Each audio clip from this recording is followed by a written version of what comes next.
बिस्मिल्लाहिर्रहमानिर्रहीम अस्सलाम वालेकुम। आज का जो हमारा वीडियो लेक्चर है वो है रोशिस थ्योरम से रिलेटेड। सबसे पहले हम देखते हैं रोशिस थ्योरम की statement. Let F of Z and g of z be two holomorphic functions. अब ये जो होलोमॉर्फिक फंक्शंस हैं ये हमारे पास बेसिकली एनालिटिक फंक्शंस को कहा जाता है। Within and on the simple closed curve such that modulus of F of z greater than modulus of g of z. ये कंडीशन है रोशिस थ्योरम की कि एफ ऑफ जेड का जो एब्सोल्यूट वैल्यू है वो बड़ी होनी चाहिए जी ऑफ जेड के at each point on C, then both fz and fz plus gz have same number of zeros inside C।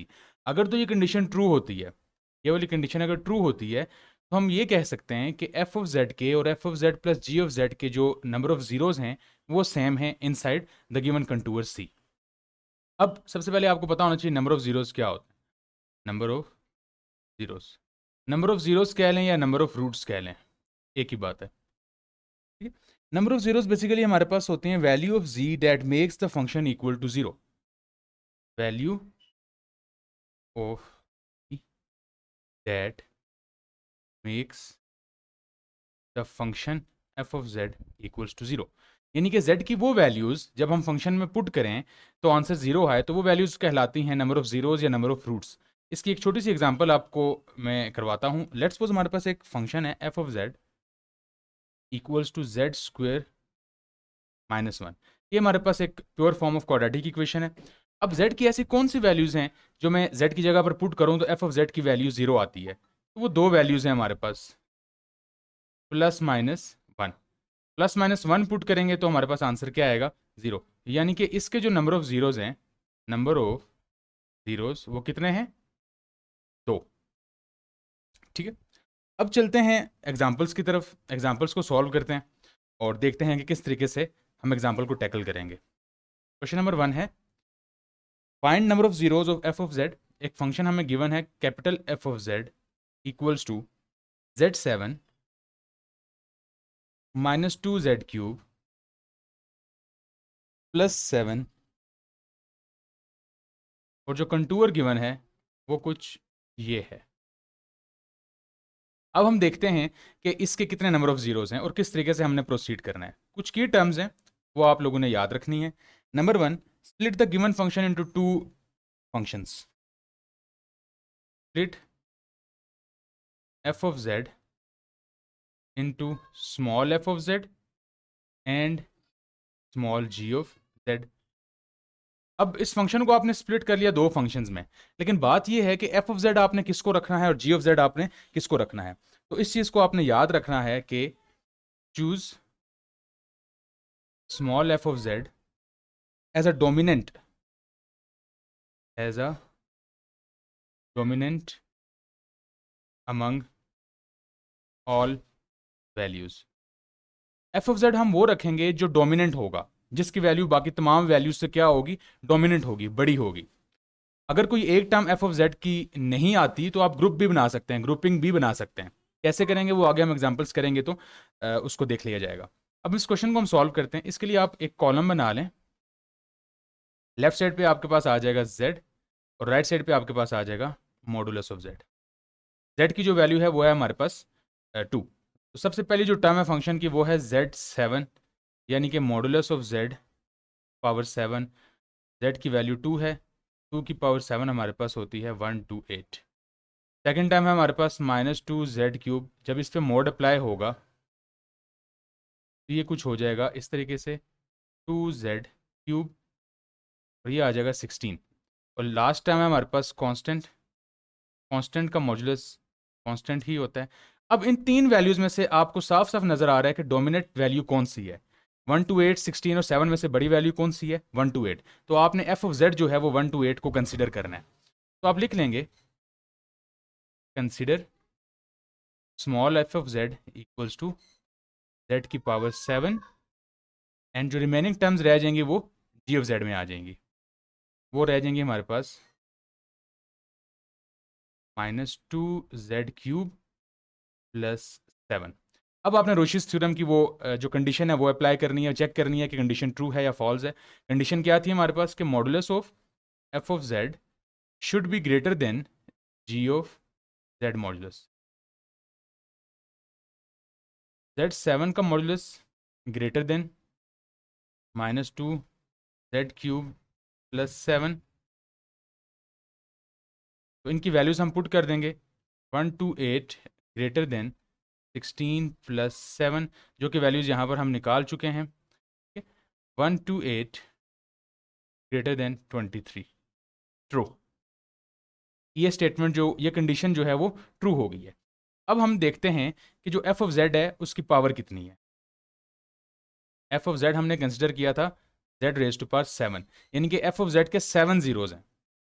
So as F of Z has 7 number of zeros,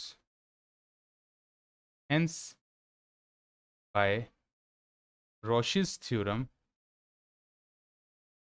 we can say that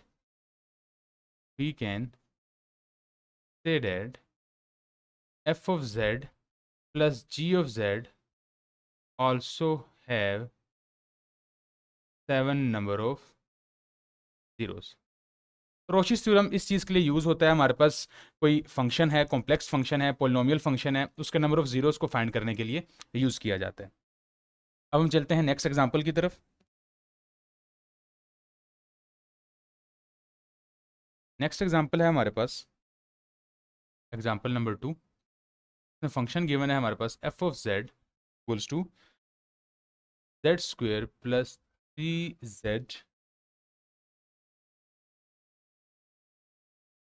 + 1। यहाँ पर cube है और यहाँ पर square है, और जो given contour है हमारे पास वो कुछ ये है। उसी तरीके से हमने कॉलम बना लेना है। लेफ्ट हैंड साइड पे z and right hand side पे मॉड्यूलस ऑफ z की वैल्यू। सबसे पहली टर्म क्या है, z³ modulus of z³ equals to 1 का क्यूब बच्चों 1 ही होता है। नेक्स्ट है हमारे पास 3z², 3 बाहर आ जाएगा, z², 3 × 1² इक्वल्स टू 3। और थर्ड है हमारे पास कांस्टेंट, कांस्टेंट का मोड कांस्टेंट ही रहता है। अब इसमें से जो डोमिनेंट टर्म है वो है हमारे पास 3। तो अब हमने एफ ऑफ जेड यानी स्मॉल एफ ऑफ जेड जो लेट करना है वो क्या होगा, 3z²। Let F of Z equals to 3z² and g of z equals to z³ + 1। Solve करते हैं इसे, कंडीशन लगाते हैं, F of Z modulus equals to this less than equals to 3, यानी कि एफ ऑफ जेड मॉड्यूलस की value हमारे पास आ गई 3। इसी तरीके से जी ऑफ जेड की वैल्यू निकाल लेते हैं। G of Z modulus equals to z³ + 1। Triangular inequality का यूज़ करेंगे, ये कुछ इस तरीके से लिखा जाएगा,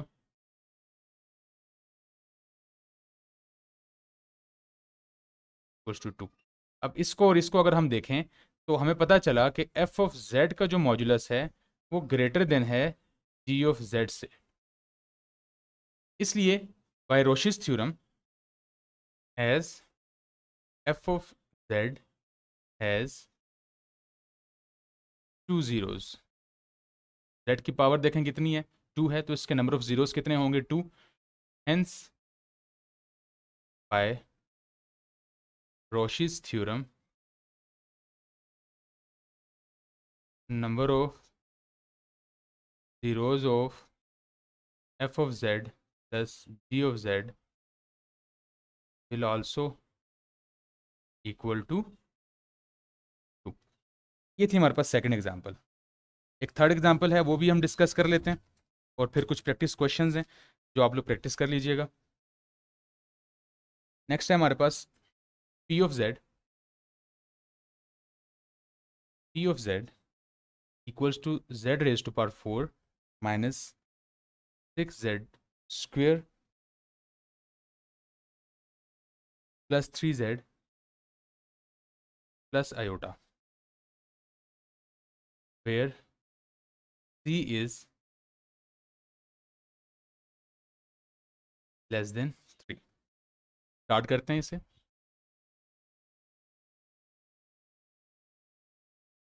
पहली टर्म है हमारे पास z⁻⁴,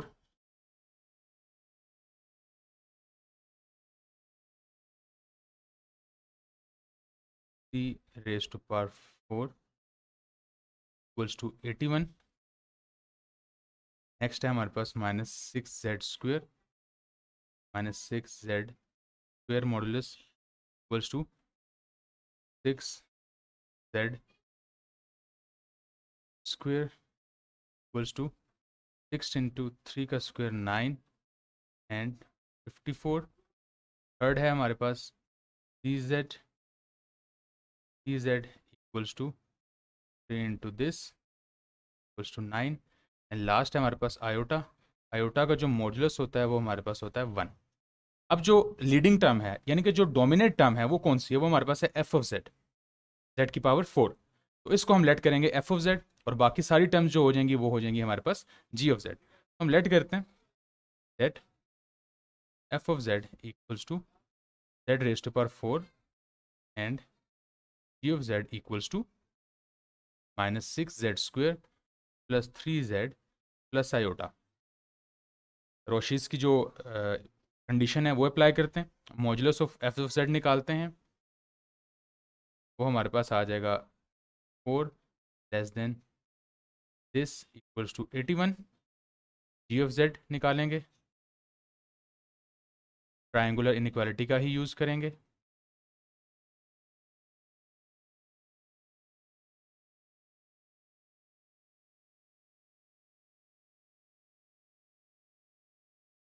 ये हमारे पास हो जाएगा 54 plus 9 plus 1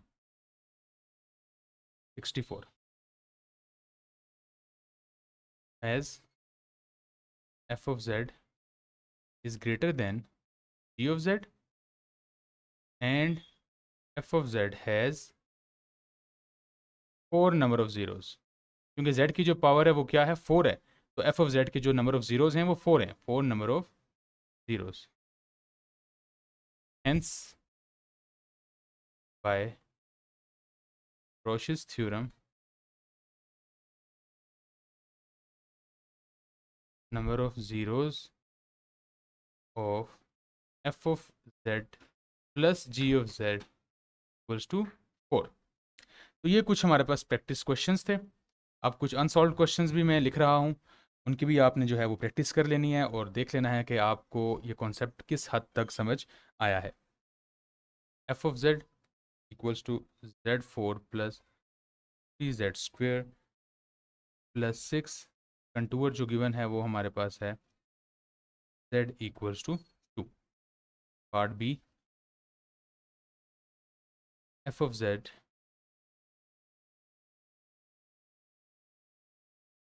z4 minus 2z³ plus 9z² plus z-1 और जो कंटूर गिवन है वो है हमारे पास सेम कंटूर है। पार्ट सी है p(z)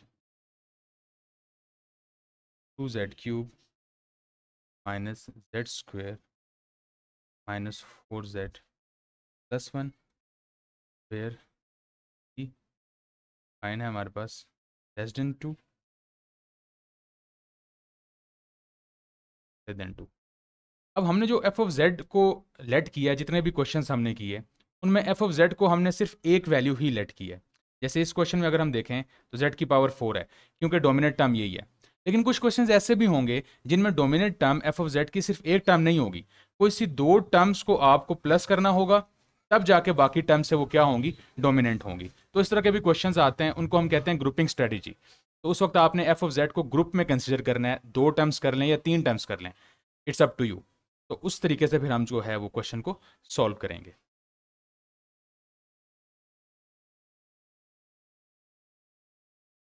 नेक्स्ट है हमारे पास आर्गुमेंट प्रिंसिपल। आर्गुमेंट प्रिंसिपल का फॉर्मूला देख लेते हैं। आर्गुमेंट प्रिंसिपल का जो फॉर्मूला है वो है हमारे पास contour integration of f(z) divided by f(z) dz equals to 2 pi iota n not minus np। अब ये n नॉट और np क्या चीज़ें हैं हमारे पास। n नॉट जो है वो हमारे पास नंबर ऑफ़ ज़ीरोज़ हैं, नंबर ऑफ़ ज़ीरोज़ यानी नंबर ऑफ़ रूट्स। और NP जो हैं ये हमारे पास नंबर ऑफ़ पोल्स हैं। पोल क्या था? सिंगुलैरिटी की सेकंड टाइप थी, आइसोलेटेड सिंगुलैरिटी की सेकंड टाइप। फर्स्ट टाइप थी हमारे पास रिमूवेबल सिंगुलैरिटी, एंड जो सेकंड टाइप थी हमारे पास वो थी पोल। तो जिस तरीके से वहां पर हमने पोल को फाइंड किया था, पिछले वीडियो लेक्चर में हमने देखा था, इसी तरीके से पोल को आपने फाइंड करना है।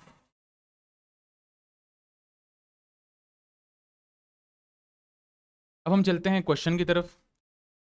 Late F of Z equals to divided by Z minus iota cube.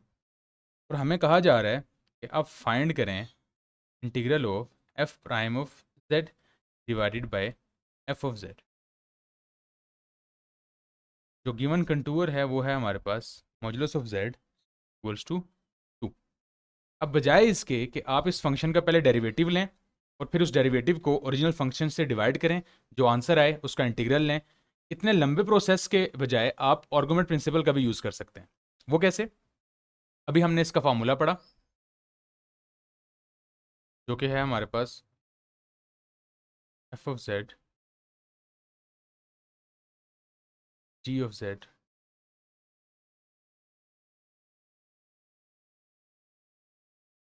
Equals to 2 pi iota number of zeros minus number of poles. अब हमारे पास जो गिवन फंक्शन है वो है z minus one whole square, यानी कि ऊपर आपके पास क्वाड्रेटिक इक्वेशन है और नीचे है z माइनस आयोटा की पावर 3। अब इस फंक्शन में अगर हम देखें तो नंबर ऑफ जीरोस कितने हैं? नंबर ऑफ जीरोस या नंबर ऑफ रूट्स। अगर कोई क्वेश्चन आ जाता है तो आपने रोशीज थ्योरम लगाकर ही उसका नंबर ऑफ जीरोस और नंबर ऑफ रूट्स फाइंड करने हैं। लेकिन अभी चूंकि क्वाड्रेटिक इक्वेशन है और हमें मालूम है कि क्वाड्रेटिक इक्वेशन के जो नंबर ऑफ रूट्स होते हैं वो सिर्फ और सिर्फ 2 होते हैं, तो हम डायरेक्ट लिख देंगे 2। इसी तरीके से number of poles, number of poles, और नंबर ऑफ पोल्स क्या होता है? Negative power of z minus Z naught. तो इस केस में नेगेटिव पावर क्या है? 3। तो इसके नंबर ऑफ पोल्स कितने हैं?